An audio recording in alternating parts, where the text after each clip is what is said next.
truth, the whole truth, and nothing but the truth. Yes. That's just it. Speaking to the mic here, pick it up and hold it loud if you like. Okay. Mayor, thank you. Could you state your name for the record? Talasha Moore.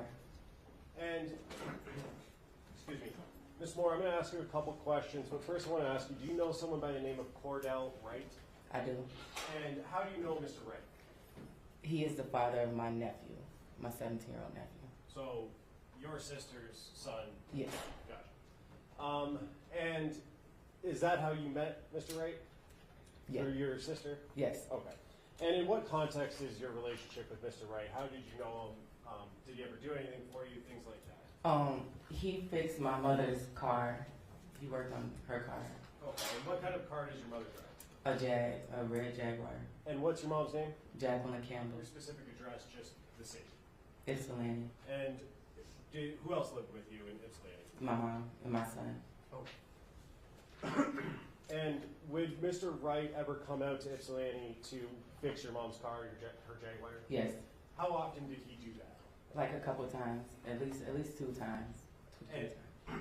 And was that around January of 2024? That was the last time. In January was the Yes. last time?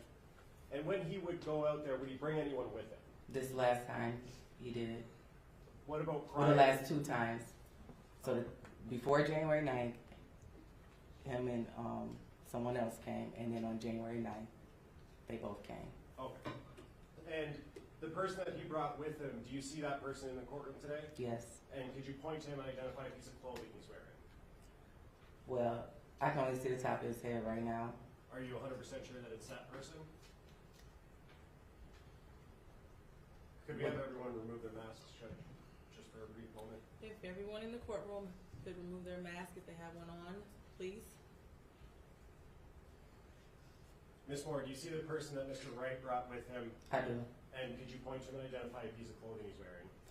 A green one-piece thing.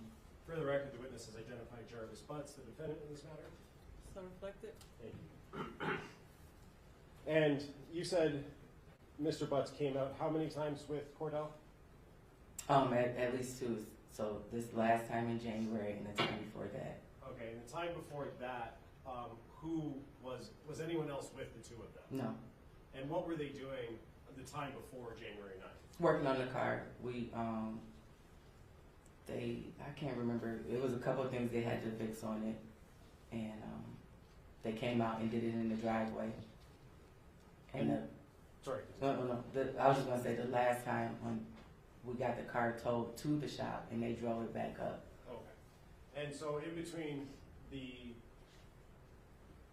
most recent time before January 9th, the Jaguar, correct me if I'm wrong, was towed to Detroit? Correct. Okay. And then on January 9th, did you see that red Jaguar again? Yeah. Okay. Who brought that Jaguar out to Ypsilanti? Cordell and Jarvis. Okay. And was anyone else with Cordell and Jarvis? Yes. Who is that person? Za'Niyah.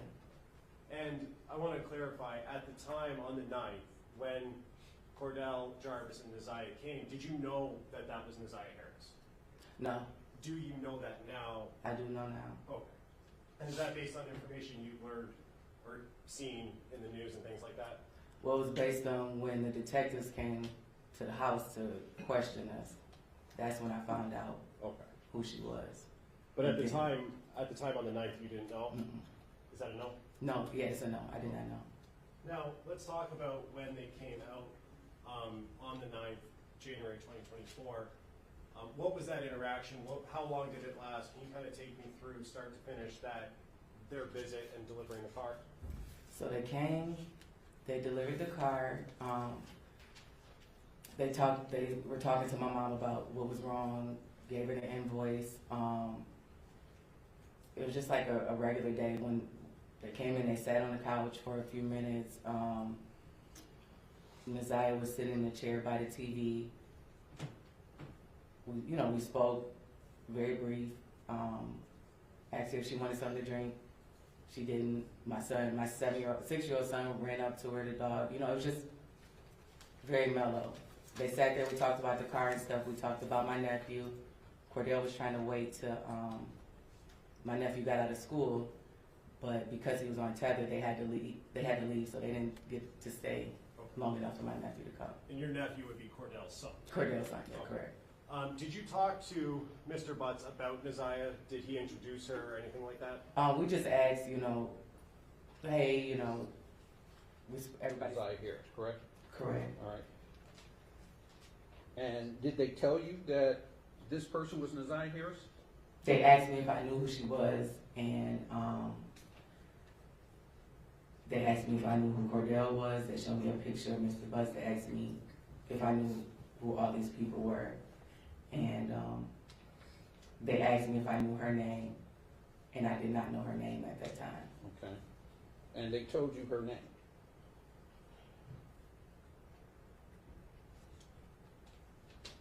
Honestly, I don't know.